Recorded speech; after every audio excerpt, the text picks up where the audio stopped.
It's the weekend and people were beating one another up in a cage. Must have been a UFC Saturday. The mixed martial arts conglomerate was back in its international playpen in the United Arab Emirates, where a 13-bout card went off at Etihad Arena in Abu Dhabi. From odd fouls throughout the night to violent finishes, this event really had it all. In the end, lightweight champion Islam Makhachev continues to reign supreme as he turned away Alexander Volkanovski for a second time. Elsewhere on the card, Khamzat Chimaev appears to have stamped his ticket to a middleweight title shot with a majority decision win over former welterweight king Kamaru Usman. Here's how the entire UFC 294 event went. What had already been a dubious show of officiating got even more suspect in Saturday's third from last fight, when the light heavyweight meeting between Magomed Ankalaev and Johnny Walker ended in the card's second foul prompted no contest. The early end came this time when Ankalaev connected cleanly to Walker's jaw with his knee, while the Brazilian's own knee was clearly grounded. Referee Dan Movahedi separated the fighters, and the same cage-side physician who'd become involved in the Basharat Henry fight re-emerged, this time to have a conversation with Walker, check his mental clarity. Replays showed that the doctor asked Walker what country he was in and which round the fight was, and Walker shrugged and blinked but did not answer. The doctor then re-engaged Movahedi and told him that Walker was unable to continue, so he gave the wave off at 3 minutes and 13 seconds. Walker instantly reacted to the decision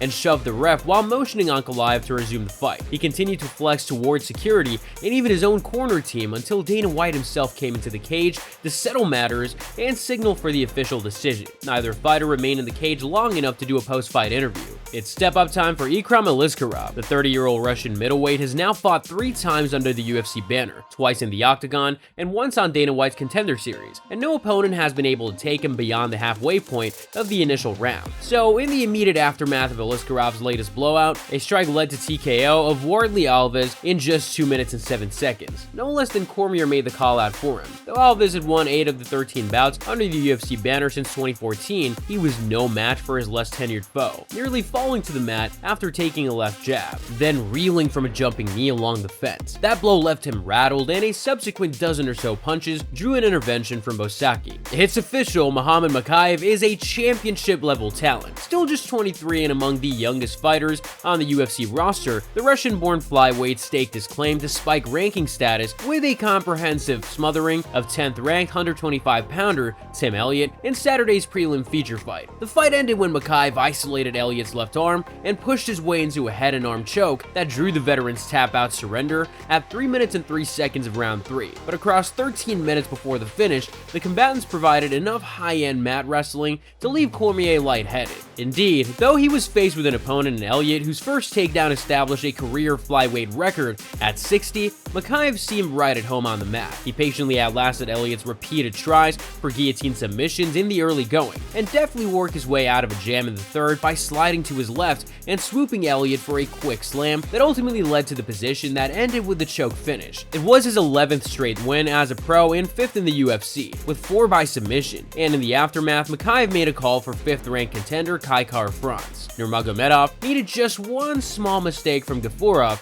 to lock up a guillotine finish 73 seconds into the bout. Nurmagomedov, who recorded his 9th career first-round finish, secured the guillotine after Gafurov foolishly shot in on his left leg after a series of thrown punches. Nurmagomedov didn't even fall to his back to produce the tap. He sat back along the fence and calmly forced the tap out of Gafurov. It happened so fast that Nurmagomedov released the hold before referee Mark Goddard even waved it off. So in just 73 seconds, Nurmagomedov earned a $50,000 bonus, the second of his 9-fight UFC career. It's a nice rebound for Nurmagomedov, who lost his last bout through unanimous decision to Jonathan Martinez in a pretty significant upset. He is 7-2 overall in the UFC, with 5 of those wins coming by way of finish. Gafurov of Tajikistan falls to 0-2 in the UFC. He made an appearance on Contender Series 2021, but failed to earn a contract after suffering a split decision. Nevertheless, he signed with the UFC earlier this year, but has now dropped back-to-back fights. 2 things became clear after 15 minutes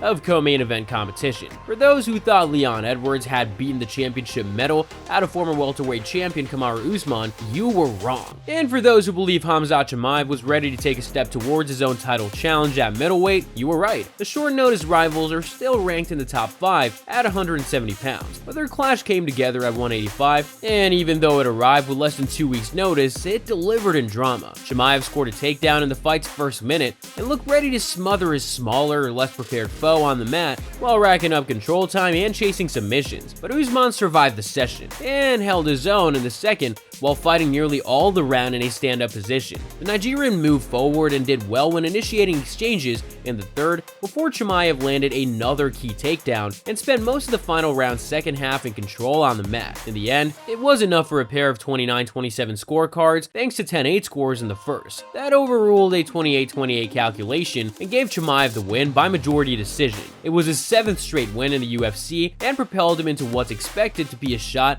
against middleweight champ Sean Strickland. For Usman, it was a 3rd straight defeat after 2 losses to Leon Edwards, but his stock was raised by the performance, and he was specially thanked after the fight by Dana White for stepping in to help save the pay-per-view card. But rather than the typical zeal he displays after wins, Chimaev was low-key in the aftermath, thanking White and UFC executives for the opportunity and showing respect for Usman and his team. So what should be next for Kamaru Usman? We need to see what happens between Leon Edwards and Colby Covington in December. If Covington wins, which is certainly possible, Usman holds 2 wins against him and just scored something of a moral victory against Chimaev. To compete like he did on 10 days notice against a monster like that, no one can say Usman doesn't have plenty left if he wants to keep going. What matchups make sense for him though? There aren't a ton if we're being honest. So wait, and hope that Covington beats Edwards. Because if Covington is holding the belt, Usman might not even need another win to get a title shot. And that's a shock, considering he's now lost 3 in a row. The first fight between Islam Makhachev and Alexander Volkanovski in February